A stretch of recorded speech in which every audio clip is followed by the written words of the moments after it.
So let us offer prayers together.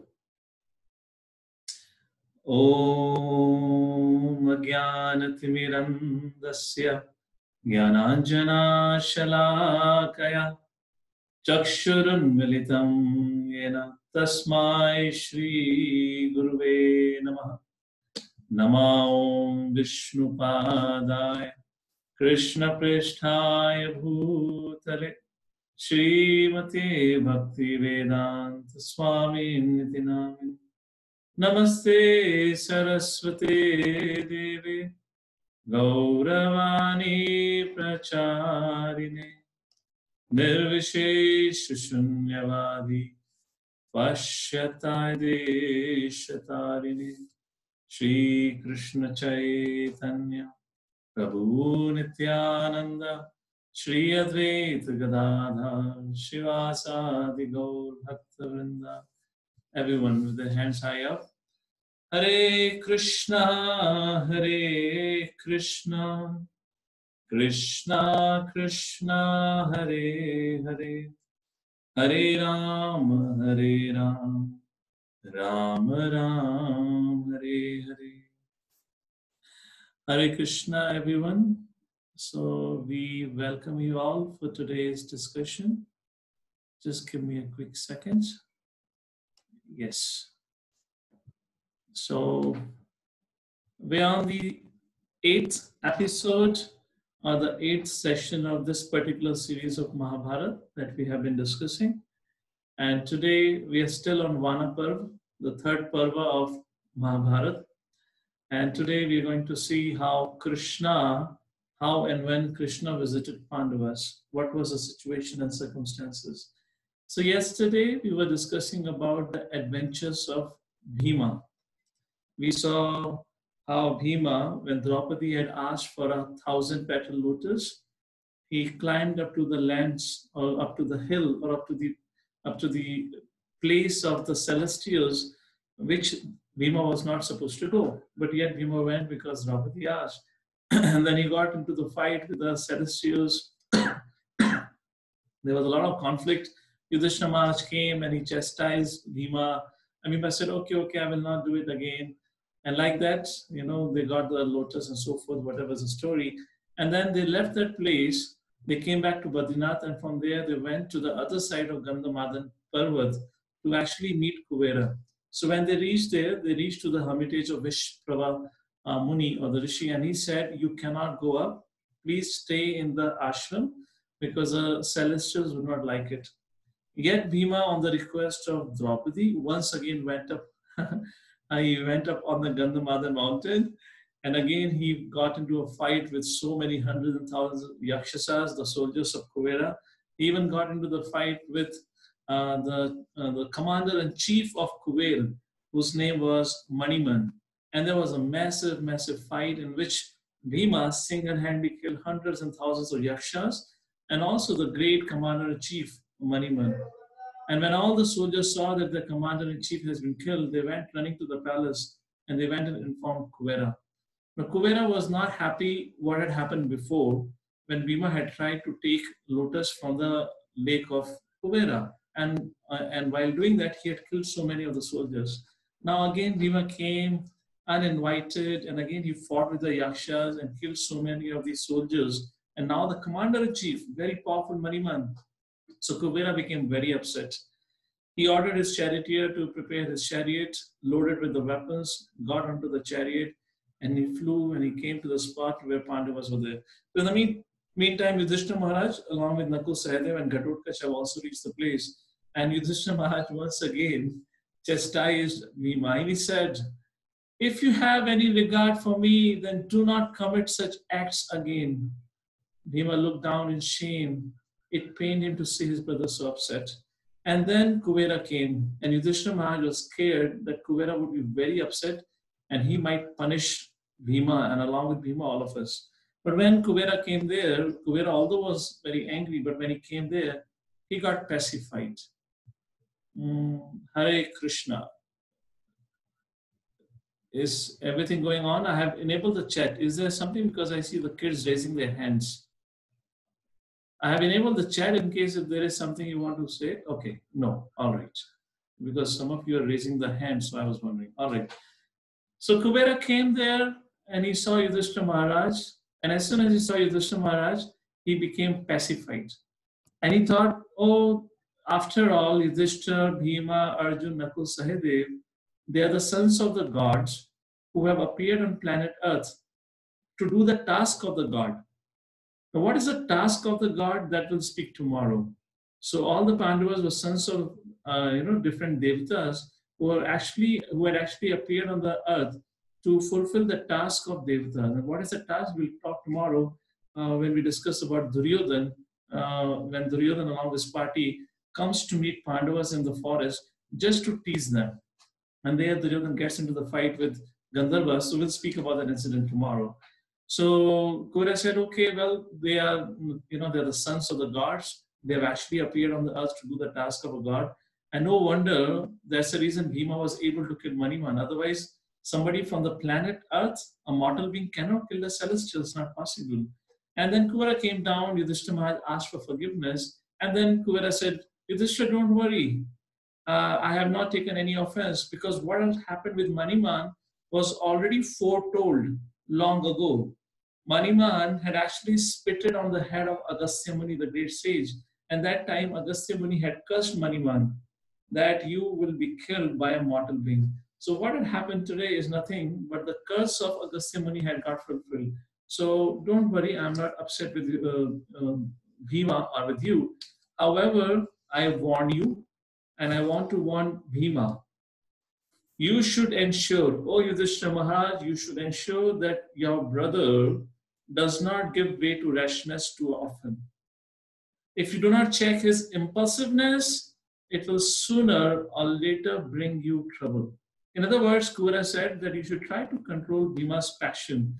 He should not be so impulsive. He should not pick up weapons so easily and start fighting and killing enemies. He should think and he should follow certain order. He should learn to offer respect to the celestial beings. He should not just fight like this. So Bhima, with his head down, he said, okay, okay. And Yudhishthira Maharaj is also ashamed. But did this warning really make sense to Bhima? Well, not exactly. We'll see very soon how Bhima again got into a big trouble. And this time he really got into a big trouble where he was about to get killed. And what is that incident? We'll speak about it in a short while. After this, the Kubera, being pleased with Yudhishthira Maharaj, allowed Yudhishthira Maharaj to stay on the Gandhamadha mountain. And like that, they began to stay on the Gandhamadha mountain, waiting for Arjuna. So Kubera said, please, Yudhishthira, you and your brothers and the sages can stay here. And very soon, Arjuna is going to descend from the heaven, from Indraloka or Amravati. And this is the first place where he'll come. So you can meet him. And right after 7 days of that incident, Arjuna returned on a celestial chariot of Indra, driven by his charioteer Maithili. And Arjuna came driven in the chariot to the Gandhamadha mountain, and he got down from his chariot. Now, Arjuna has become the most powerful person in the whole world. There is nobody who can compete, because Arjuna is the only person who has got the knowledge about all celestial weapons. And not only that, Arjuna, once he got the training from Indra, Arjuna said, my dear Guru, because you have taught me how to use all the celestial weapons, what can I do for you? What can I give you as dakshina? Because that is a relationship between Guru and Shishya. Guru teaches and Shishya does a service in return. So Arjuna as a Shishya asked, my dear Gurudev, what can I do for you? And then Indra said, hey Arjuna, you can do one very essential task for us. There is a group of demons who are hiding in on the bed of ocean, on the bottom of the ocean, and they have built a whole city out there, and they keep on causing us a lot of trouble. And they had been blessed that they cannot be killed by the devatas, but they can only be killed by a mortal being.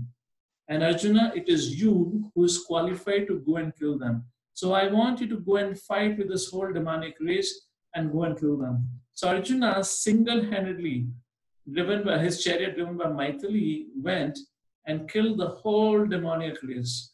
And not only that, Indra had said, so when you kill the demonic race, then you further go on the eastern direction, you will find another planet which actually belonged to the Devatas, but it had been again taken away by the demons, and they are also blessed that they cannot be killed by any Devata. That's the reason they're ruling on our property.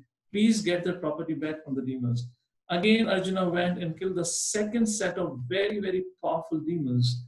And now that powerful Arjuna, after killing so many Rakshasas, demons, by using different celestial weapons that he learned from Indra, he comes to meet Pandavas.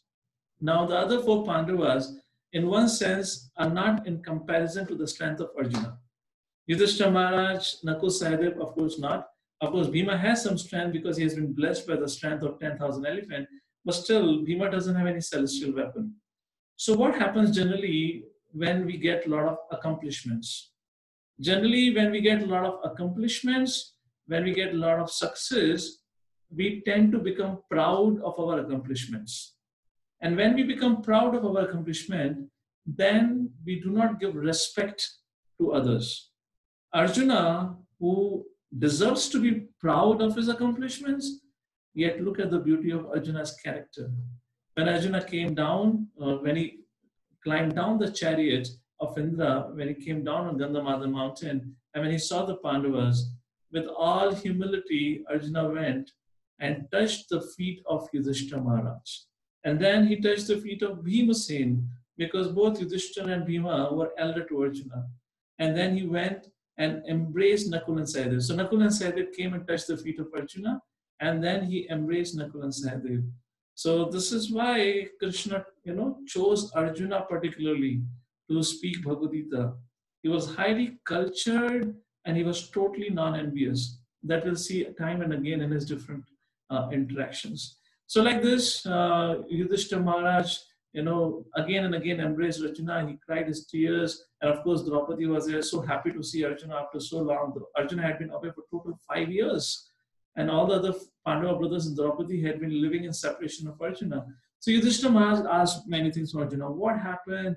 How was your journey? So what all we have covered in the last 2-3 sessions is what Arjuna told everything to Yudhishthira Maharaj and rest of the Pandavas and Dhaumya Rishi and Lomasa Rishi, that this will have happened. How he met Indra in the disguise of a Brahmana, how he had a battle with Lord Shiva, who came in the form of a Kirat or a hunter, and how other Devtas came and blessed him with the weapons, then how he went to a heavenly planet, and then what happened in Indra Loka, how he learned and everything. When everything was, elaborately or was explained by Arjuna, then Yudhishthira Maharaj, being a Kshatriya, became very excited. Now, excited about what? Now, what does Kshatriya loves? Kshatriya loves weapons. They love to fight. And weapons is there like, just like for a cricketer, the cricket bat and a ball is what they love. Similarly, for a Kshatriya, weapons is what they love. So Yudhishthira Maharaj was very eager. Arjuna, you have got all the celestial weapons. Can you show me, please show me what are those weapons looks like? And Arjuna, one by one, began to take out his weapon. And when Arjuna began to take out his weapons, the whole earth began to tremble. There was a heavy windstorm and there was a huge volcanic eruptions happening all over. And everyone was shocked, what happened?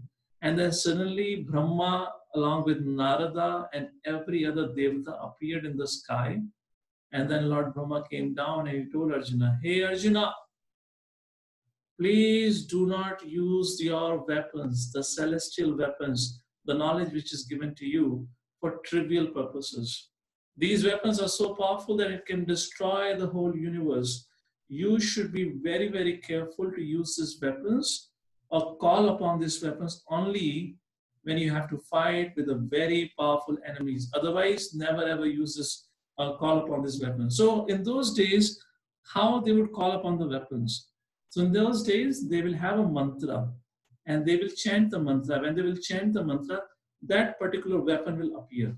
It is not that Arjuna was carrying all the celestial weapons on his shoulders. No. There were mantras were given. It was a whole science of mantra.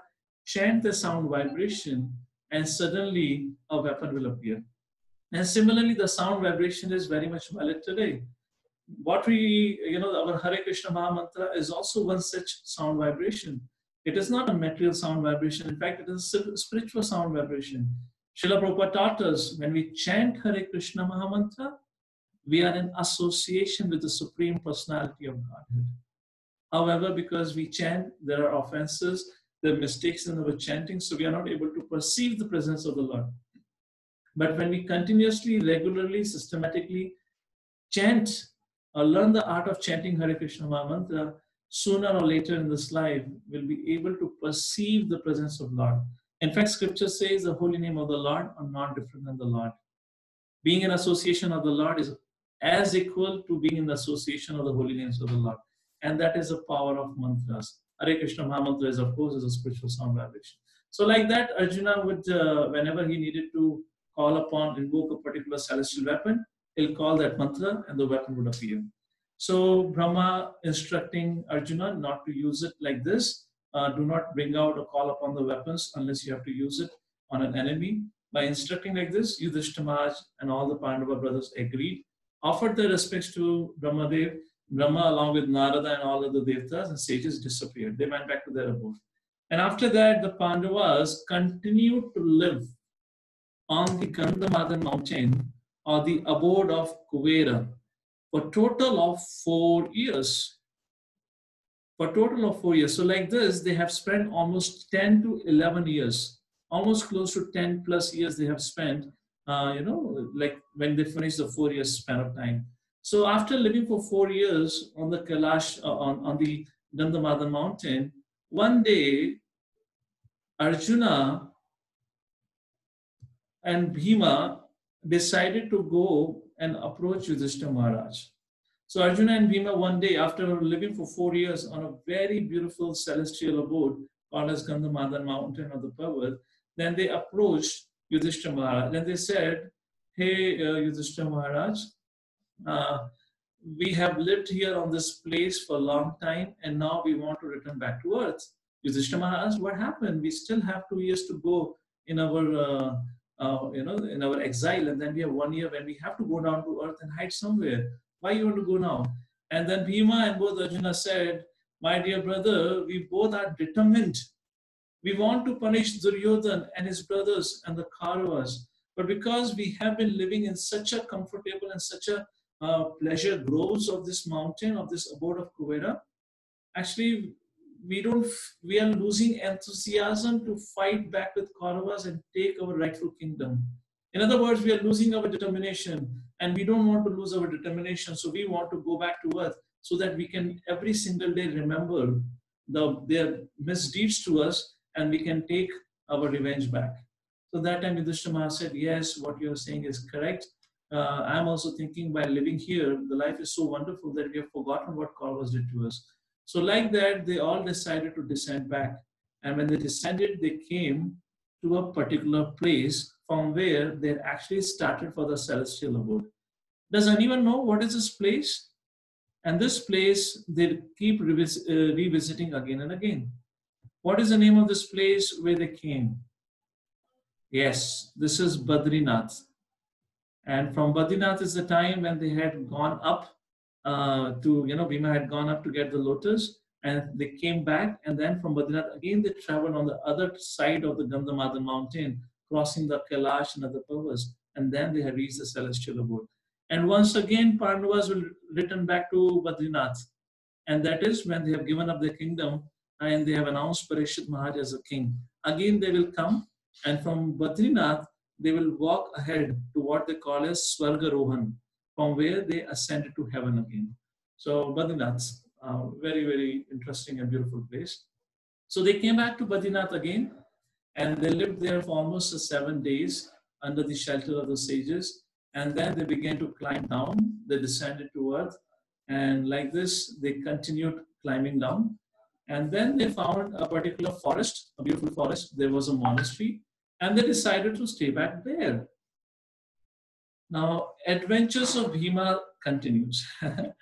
Now, Bhima has been chastised few times by Yudhishthira Maharaj that please do not become so aggressive. But what to do? Bhima is a Kshatriya. He has a lot of power. He likes to challenge. He likes to fight. So when they were staying in this particular hermitage, so Bhima thought, why don't I go and do some service for the sages. They are our host and they're serving us. So let me also do some service for them. So what a Kshatriya can do a service to a Brahmanas in the forest. And one particular service that a Kshatriya can do is go and kill all the ferocious animals in the jungle so that those animals will not cause harm or will hurt the Brahmanas. So Bhima thought, let me go and kill all the ferocious animals and let me also uproot some trees and make a plain land so that the sadhus or the sages would have another place to build a monastery. With that intention, Bhima went out and he went out causing chaos in the jungle. He was running at the speed of the wind, and whichever animal, even the rhinoceros or the bear or the lion or the tiger or the elephant, whichever came on his way, he was with his slap was smashing them to death. And after a while, all the animals got so scared that they were running away from Bhima. Who? Like the lions, the tigers, the elephants, they were running away for their life away from Bhima.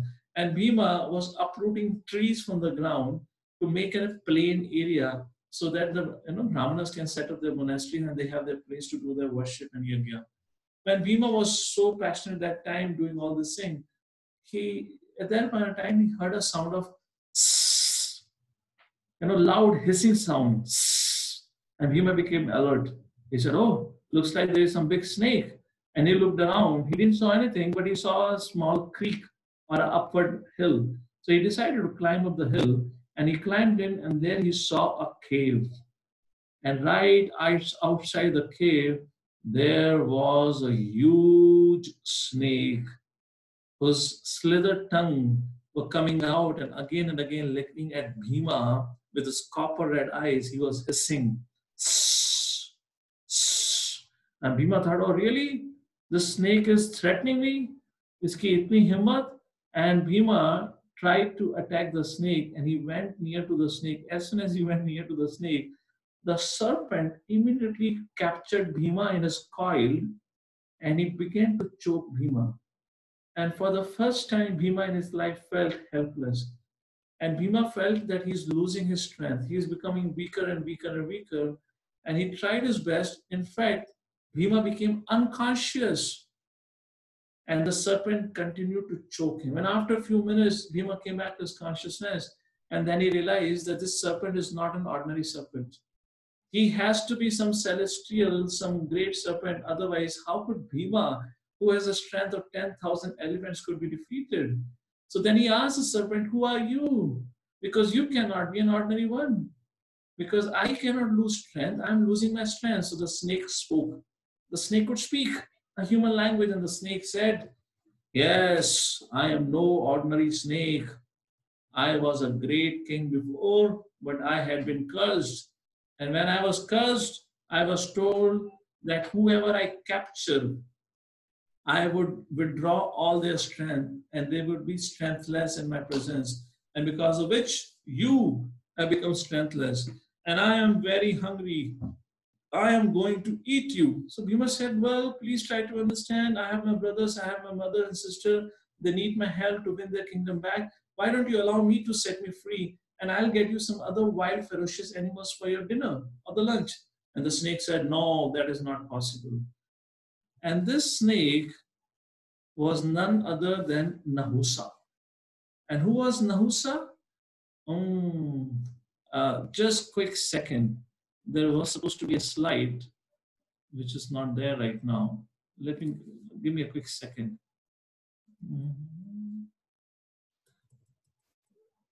Yes.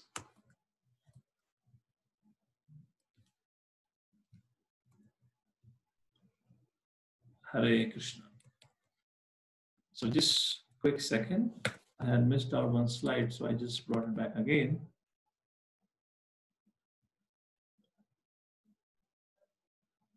Yes. Hare Krishna. Voice is not clear. Is my voice clear to everyone else? Give your thumbs up if my voice is clear. Okay, so whoever is finding the voice a little difficult, you have to probably look into your internet. All right.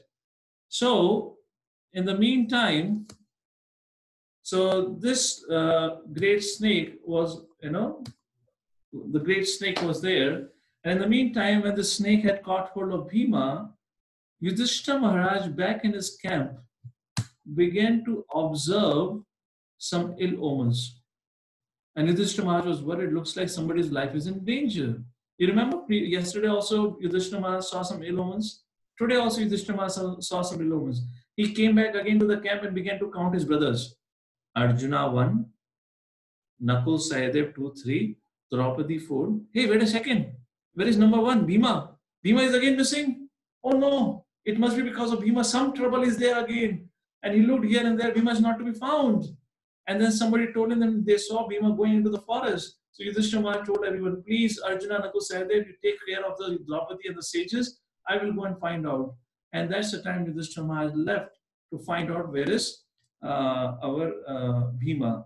And then Yudhishthira Maharaj came to the site where Bhima, he saw Bhima being caught in the clutches of this great serpent. And then Yudhishthira Maharaj asked, my dear sir, who are you? Because you cannot be an ordinary snake who has captured Bhima, who is very powerful. Would you please allow me to set you, would you allow me to bring something else for you to eat? Can you please set Bhima free? So now that snake said, no, I cannot, I'm very hungry, I'm going to eat your brother. So Yudhishthira said, is there anything that I can do for you because of which you will set my brother free? So then he said, yes, you can do one thing for me, is that if you can answer my question. So Yudhishthira said, well, I'll answer your question, but who are you? Can you please tell me who are you? So then that snake began to speak about his life.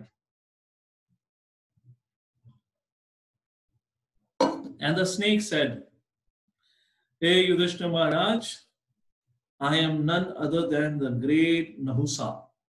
I am your great forefather. Nahusa was the ancestors of Pandava, who was ruling the earth very rightfully, was a great king. But something happened. Something happened not with Nahusa, but something happened with Indra. What happened with Indra? So I'll give you a little story about Nahusa so you know how Nahusa became, the great ancestor of Pandava, became the serpent. So Indra, I will not go into too much details, but I'll give you the story in brief. Indra had killed a son of a Brahmana by the name of Vishwarup. And now this Vishwarup was a son of a great sage, Twashta. So when Vishwarup was killed by Indra, Twashta became very upset and he performed a fire sacrifice from where he created a demon by the name of Vratrasur. Very, very famous story that comes in Srimad Bhagavatam 6th canto. And this Vratrasur was created just to kill Indra, and he was very, very powerful. Finally, after a long, long struggle, Indra was able to kill Vratrasur by the special weapon which was blessed by Lord Vishnu, and that is called as Thunderbolt, Vajra.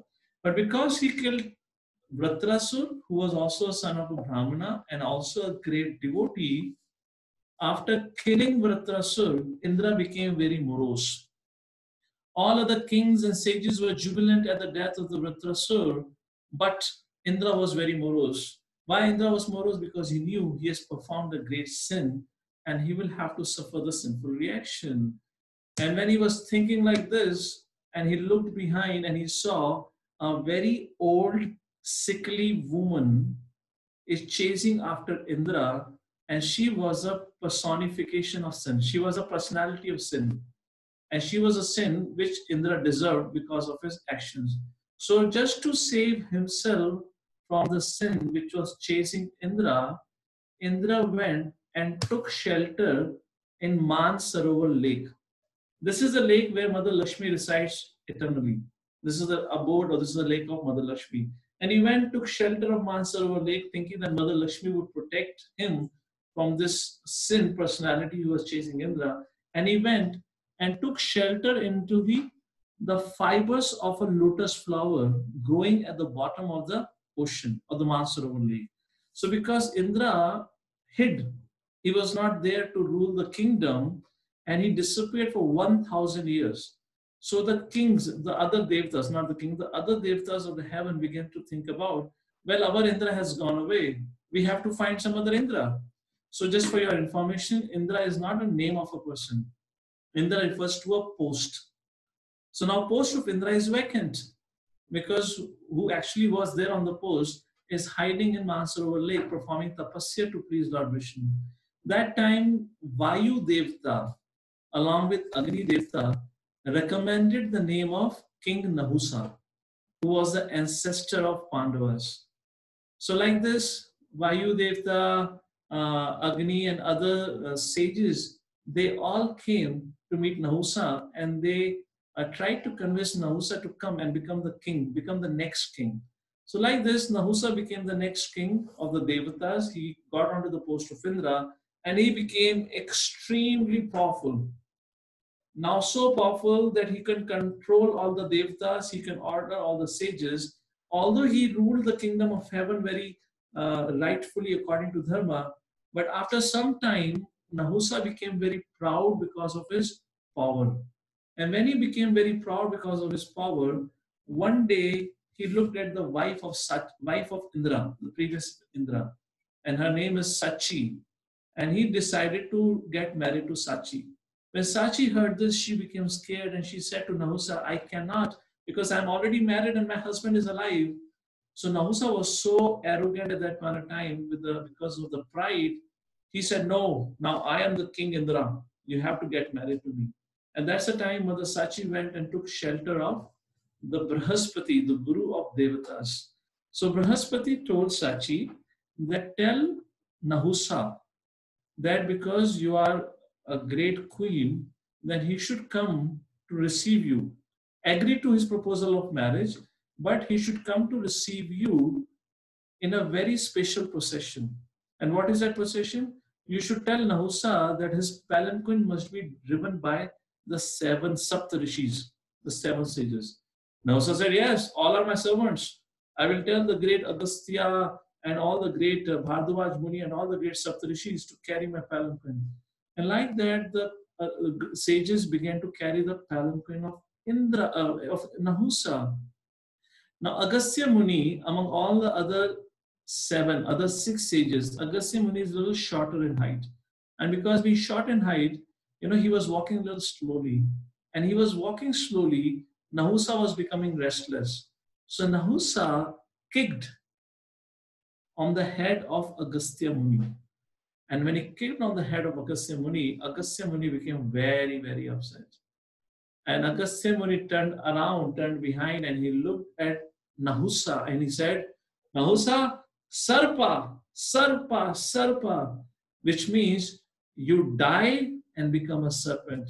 And like that, Nahusa fell from heaven and he became a serpent. So when Yudhishthira heard the story, Yudhishthira said, oh, sorry to hear that. So how can I help you? What can I do so I can set my brother free? So that time Nahusa said, Agastya Muni had promised me, being kind on me, that one day, if somebody is able to answer your questions, then you will get freed from the curse. So Nahusa said, you can free your brother Bhima and you can also free me from the curse if you can answer my question. So there are many interesting set of questions. I will not go in the details of the question.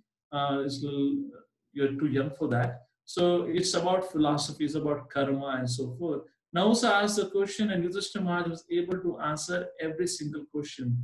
And because of that, Nahusa became freed from the curse and Bhima got free from the clutches of that serpent.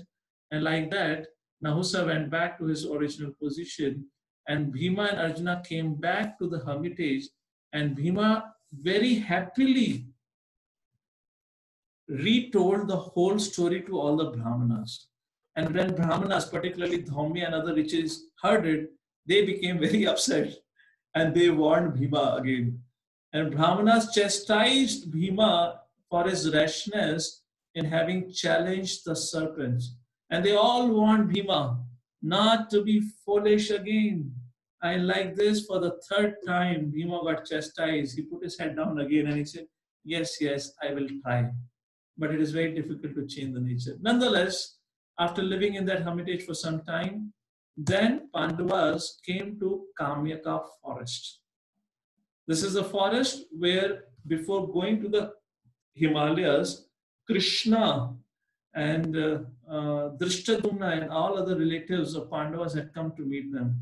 Similarly, this time also at Kamika forest, Lord Shri Krishna visits Pandavas for the second time. Please make note of it. They've just finished almost 10 years or around almost 10, 11, almost close to 11 years of their Vanvas. And this is the second time Krishna is meeting them. And Krishna is going to meet them third time again, which I'll tell you the story tomorrow because of the Durvasa Muni incident. Again, Krishna will come. And so this time Krishna comes along with Satyabhama. They meet the Pandavas and Krishna inquired from Pandavas how their whole journey was and everything. And Arjuna, Yudhishthira, Bhima, narrated the whole journey of almost close to 9 years. They were away from Kamyaka 1, and after exchanging their affection and so forth, once again Krishna reassured Draupadi, Draupadi, don't worry. All the sons of Kauravas will die because of what they did to you. And like that, they were exchanging love and affection. At that point of time, a great sage Markandeya Rishi visited. Now, do you all remember Markandeya Rishi had visited Pandavas before also? I have enabled the chat box.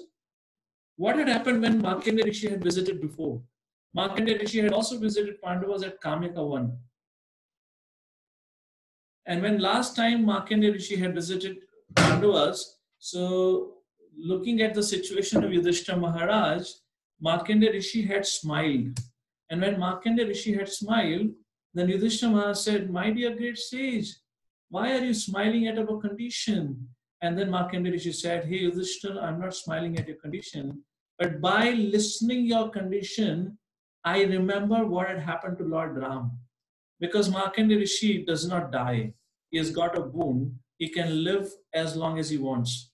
So because like that, Markandeya Rishi said, because I remember seeing Lord Ram struggling, going to the exile, seeing you all like that, I was, smiling for that. So this time, Markandeya Rishi, when he came, there was a beautiful interaction between Yudhishthira Maharaj and Markandeya Rishi. Yudhishthira Maharaj inquired many, many questions from Markandeya Rishi. And finally, Yudhishthira Maharaj said, Markandeya Rishi, can you please tell us about your history, who you are? And you have been living for so long. And that's the time Markandeya Rishi narrated his story. I had told this story in one of the sessions before, so I will not go in details. But the long story short, Markandeya Rishi was blessed by Brahma that he will not drown when the world is devastated. He will continue to live. But because Markandeya Rishi was very eager to take darshan of the Lord, so like during one of the time of destruction, when the whole world gets filled with water, Markandeya Rishi was just floating in the water because he has to keep floating. He will not die, and it's a time of devastation. At that point of time, he saw one banyan tree in the middle of the ocean. And when he went by the side of the banyan tree, he saw a small baby on one of the branches looking and smiling at Markandeya Rishi. And Markandeya Rishi was amazed. What is this baby doing here in the middle of the ocean when the whole world is getting drowned in the water? That time the baby began to speak to Markandeya Rishi and said, I am none other than Supreme Personality of Godhead Vishnu. And then Markandeya Rishi went inside the abdomen of this baby and he saw the whole universe. And after taking darshan of the whole universe, Markandeya Rishi came out and he saw it was baby Krishna, who is the Supreme Father and controller of the whole world. Like this, Markandeya Rishi explained the whole story of what he saw, and then he looked at Krishna, because Krishna with Satyabhama was present there, and Markandeya Rishi looked at Krishna and then he told Yudhishthira Maharaj, hey Yudhishthira Maharaj, who you think today to be your cousin brother, who you think today to be your, a relative, who Arjuna thinks as a friend, is not a common man. He is a Supreme Personality of Godhead. And because Krishna is by your side, that's the reason Draupadi was protected in that Asat Sabha. Because Krishna is by your side, that's the reason you are still alive and surviving in the forest. And this Krishna is the source of all incarnations. Like this, Markandeya Rishi glorified Krishna and then looked at the beautiful face of Krishna. offered his respects to Krishna, and then he left the Kamyaka one, or left the association of Pandavas and continued. Like this incident continued, and then after this, Lord Shri Krishna and Satyabhama also took permission from Pandavas, and they also left. What happened after that, we'll discuss tomorrow. But here is a homework verse for all of you, which is from Srimad Bhagavatam, 1st canto, 3rd chapter, 28th verse, which declares Krishna to be the Supreme Personality of Godhead. I will recite this mantra or the shloka, so you have the meter with you, how to recite it. And we'll share the verse with you on the WhatsApp group so you can learn the shloka. Very beautiful shloka. And the shloka goes like this. Ete chams kalha pumsa Krishnastu Bhagavan Swayam Indrari Vyakulam Lokam Mridayanti Yuge Yuge. And it is said by Sutta Goswami to the sages that all the incarnations are either plenary or the portions of the plenary of the Supreme Lord Krishna. But Lord Shri Krishna is the original personality of Godhead, just like Markandeya Rishi told Yudhishthira Maharaj that Krishna is the source of all. All of them appear on planets, which means Krishna and all other different avatars of Krishna appear on planets at different times in different yugas whenever there is a disturbance created by demons. Thus, the Lord incarnates to protect the devotees. Just like Krishna says in Bhagavad Gita 4.7, 4.8, Yada yada yadharmasya glane bhavati bharata. So like that, Markandeya Rishi established the position of the Supreme Personality of Godhead, that it is none other than Krishna, because Krishna is by your side. Yudhishthira, be assured, you will be definitely victorious in the war against the Kauravas, and you will get your rightful claim, and you will again become the king of the world, and Dharma would again flourish. Like speaking like this, Markandeya Rishi as well as Krishna and Satyabhama took leave of the Pandavas and they went. In the meantime, Pandavas continued to stay in the forest, but something happened. A Brahmana came to meet the Pandavas who was wandering in the forest, and the same Brahmana, after meeting the Pandavas, went to meet Dhritarashtra in Hastinapur. Now this Kamyaka one is in Rajasthan, which is not very far away from Delhi. So that Brahmana, after meeting the Pandavas, went to Hastinapur, and he told Dhritarashtra that I met Pandavas. And then Duryodhana and Shakuni heard that Pandavas are just camping near at Kamyaka one. So they wanted to insult Pandavas, so they decided to visit Pandavas and to show them their opulence, and particularly to show them that how Duryodhana and his party is enjoying on their wealth. So with that intention, they came, and what happened, how they got permission from Dhritarashtra, and what Dhritarashtra has to say for all this plan, and what happened. Was Duryodhana successful in insulting Pandavas, or was Duryodhana got insulted? What happened, we'll discuss tomorrow. So with that, I thank you all for your kind attention and attending to this session. So in case if anyone has any questions or comments, we'll allow you to speak up now. Thank you so much. Srila Prabhupada ki Jai. Hare Krishna.